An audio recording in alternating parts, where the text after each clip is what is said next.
Well, here we are at John Newberry Elementary School in Wenatchee for some Seattle Mariners. Used to be called the Caravan. Now it's the Mariner Cares Community Tour. And Austin Nola joining us now. How are you, Austin? I'm doing excellent, Eric. Thank you very much. Have you been to Wenatchee before? That's the first question we ask everybody. First time. I'm enjoying the community here. I mean, everybody's been so nice, so looking forward to exploring a little more. How is it that you got part of this tour? Did they just say, hey, you're not doing anything in January, you want to go for a bus ride? Yeah, they texted me and said, would you like to come to the east side of Washington? I've never been, and I've always seen in the, down in the tunnel in the Mariners at the field, they have Mariners Care signs all going down there. So I've always wanted to be part of that. I think it's an awesome thing that the Mariners have got going. So I'm really looking forward to it. So what do we call you? Catcher, first base? I mean, you played outfield. You played just about every single position for the Mariners last year. I'm mainly a catcher, but I can do utility. I mean, I like to still stay out there and keep the value up. Being able to be athletic. I like being able to do that, and it just mixes it up. It's fun. You came up as a shortstop, though, right? Yeah, I did 6 years at shortstop, 5 years at shortstop, and then made the transition over to catcher. Did catcher full time for 2 years, and then this year I kind of swapped it up and started playing a little bit more infield and first base. So, what was that like for you mentally and physically to have them come to you and say, "Hey, your opportunity is going to be behind the plate"? Yeah, to make that transition from years ago. Years ago. Oh, I made the decision actually. The team did not come to me. I was just having a conversation with a coach of mine, and he had been a catcher, and he just kind of mentioned it. But the team never came out and asked me to do it. But I just thought it would be a good idea. I wanted to learn something new. I really needed a spark in the game a little bit. I think I was 6 years in the minor leagues, AAA for a couple of years, not really going anywhere. I needed a little spark. And catching gave me that spark and the love for the game again. Well, they're talking about you catching and possibly first base this year. What have they told you about your offseason? Here's what to expect and here's what to prepare for. Yeah, just stay ready. I just try to stay ready in every position. I think I really enjoyed doing that last year. It was my first time doing that in a while, ever doing that, catching and then playing first and a little bit of middle infield. So I really enjoyed that. So I'm just going to stay ready in every part and whatever they need me to do, because I'm going to help the team win in any way. That's my goal.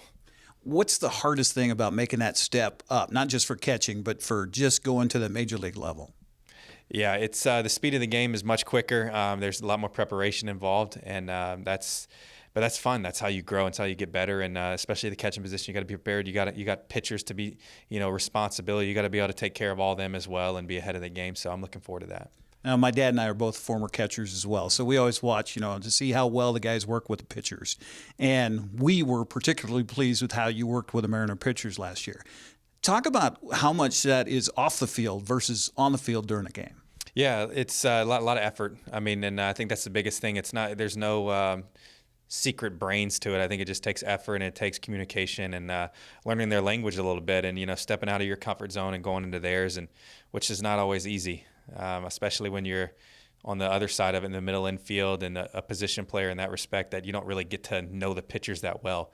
Personally, I have a brother that's a pitcher, so, getting inside his head a little bit has helped a lot, to relate to pitchers as well. I was going to ask you about that. Have you ever had a chance to face your brother?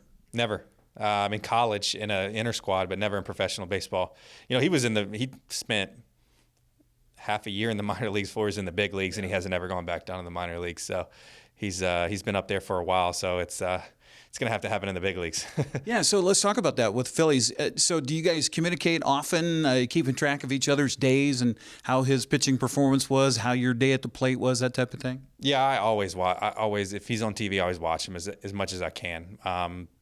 Being here in Seattle and he's on the East Coast, I get to watch some of the games before the game, which is nice. But when I was on the East Coast at the time, I never got to watch any of his games. So that was big for me, is to get to watch him more as I'm over here. So making that transition to catcher for you and then catching guys, do you talk to your brother about what he likes catchers to do for him to help you maybe with your staff? I talk to him all the time about that. I think that's a huge thing whenever a catcher will ask a pitcher, what he likes. I think like I said, another thing, stepping out of your comfort zone a little bit and working with the catcher.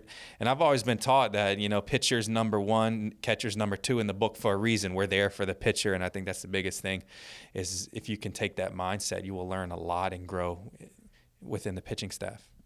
Mariners had quite a rotation with the catching staff last season, and I think that, I don't know if that helped you at the plate, but it's typically, you expect your catchers not to do so well at the plate because they're having to do so much behind the plate.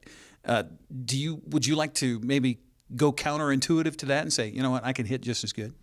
I mean, if you look at the two guys last year, Omar and Tom, I mean, that was phenomenal. I don't know if you'll have a duo like that in a long time to see with the offensive production. So, I mean, that was phenomenal. I mean, you may never see it again. Yeah. Two catchers with 20 home runs. I mean, it's unbelievable. So kudos to them for doing that. Talk about this club, and for Mariner fans, it's all new basically. I mean, Kyle, you got him at third, but the rest of the guys we're still trying to get to know. I don't know if there's going to be tapes on helmets, saying I am this guy. But for fans, I'm excited because of the youth that's coming through this program and the talent that's coming up. Yeah, if you look at the minor leagues last year, the system, we have so many young, really good players. I mean, a ton of all-stars throughout the minor leagues, and I think if you look through the lines of if you're an all-star in the minor leagues, you're one of the best in the minor leagues, which means you're going to perform at the big league level. So I think there's so many young guys, and I'm really excited to see it, and it's going to be really fun. We're all young. I mean, I like that. I think that energy and enthusiasm is going to propel us. Now, when you first came up last summer, I mean, you tore things up, and then you had a great September as well. Kind of a nice launching pad for you for the offseason? Yeah, it was good. It was a good off season. I'm ready to get the season started. Sometimes a little bit long, but once the holidays are over with, it's time to get rolling, and I'm excited for the season. So we come back and talk to you in the All-Star break. What's your goal? Where are you going to be sitting at that point? Goal is hopefully we're in first place. That's the goal. Is always we're going to strive to win. I mean, that's the biggest thing is performance and winning, and always have the best performance. I know if we're winning, our performances are going to be good.